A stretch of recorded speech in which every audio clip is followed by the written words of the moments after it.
नमस्कार दोस्तों। आज की कहानी है बंद अलमारी का आखिरी पन्ना। एक बड़े घर में दो बहुएं थी। जेठानी सविता शांत समझदार, घर को जोड़कर रखने वाली। देवरानी काजल हंसमुख पर कभी कभी खुद को अकेला महसूस करने वाली।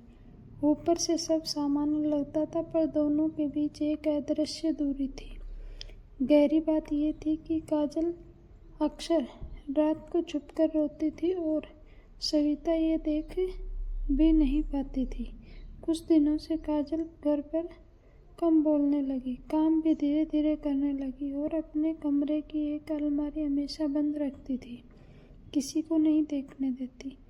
जेठानी सविता को अजीब लगा, काजल इतनी बदली क्यों है, लेकिन पूछने की हिम्मत नहीं हुई। एक रात सविता रसोई में पानी लेने गई तो उसने सुना काजल अपने कमरे में किसी से फुसफुसाकर बात कर रही है। सविता डर गई, घर में कोई आया है क्या, या काजल किसी मुसीबत में है। उसने दरवाज़ा खटखटाया। काजल ने फट से बात बंद कर दी और कहा, कुछ नहीं भाभी, मैं ठीक हूँ। पर सविता के दिल में अब शक घर कर गया। अगले दिन काजल खाना बनाते बनाते अचानक डर गई। उसके फ़ोन पर कॉल आया, नंबर अनजान। काजल ने तुरंत फ़ोन बंद कर दिया। उसकी आंखों में आतंक था। सविता ने पहली बार साफ देखा, काजल सिर्फ परेशान नहीं है, किसी गहरी मुसीबत में है। अगली सुबह घर में सब नाश्ता कर रहे थे। तभी काजल की अलमारी की चाबी गलती से गिर गई और सविता के पास आकर लुढ़क गई। सविता ने चाबी उठाई। काजल की आंखें भर आई। भाभी, ये चाबी किसी को मत देना। लेकिन बोलने की आवाज़ में इतनी दहशत थी कि सविता अब चुप नहीं रह सकी। काजल रोने लगी और बोली, भाभी, इस अलमारी में मेरे अतीत का सच है, जो मुझे रोज़ डराता है, जिससे मैं भाग रही हूँ, पर वह मुझे छोड़ नहीं रहा। सविता ने पूछा, कैसा सच काजल? काजल बोली, मेरी शादी से पहले किसी ने मेरे नाम से झूठा लोन ले लिया था। आज वह बैंक वाले धमकी दे रहे हैं कि मैं भी पैसे लौटाऊं, वरना ये घर आकर बदनाम करेंगे। सविता दंग रह गई। और तूने हमें बताया क्यों नहीं? काजल रोते हुए, मुझे लगा आप सभी सोचेंगे कि मैं किसी मुसीबत में फंसी लड़की हूँ। मैं परिवार में तनाव नहीं चाहती थी। सविता ने बहन की तरह उसका हाथ पकड़ा।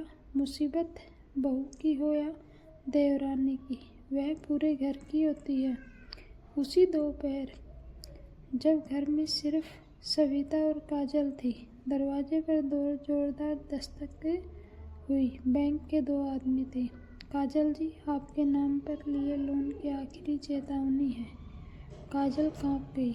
सविता आगे आई। पहले आप कागज़ दिखाइए। कागज़ देखते ही सविता समझ गई, यह फर्जी सिग्नेचर है। सविता ने तुरंत अपने पति और परिवार को सारी बात बताई।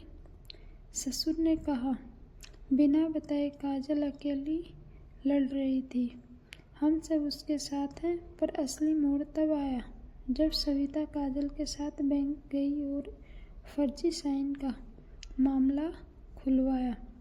बैंक ने जांच की, सीसीटीवी निकाले और पता चला लोन लेने वाला कोई और था, जो काजल से पुरानी दुश्मनी रखने वाला व्यक्ति था। बैंक के मामले को क्लियर कर दिया। काजल की आंखों से हर दिन का डर बह निकला। उस रात काजल ने सविता से कहा, भाभी, आपने मेरे डर को ख़त्म कर दिया।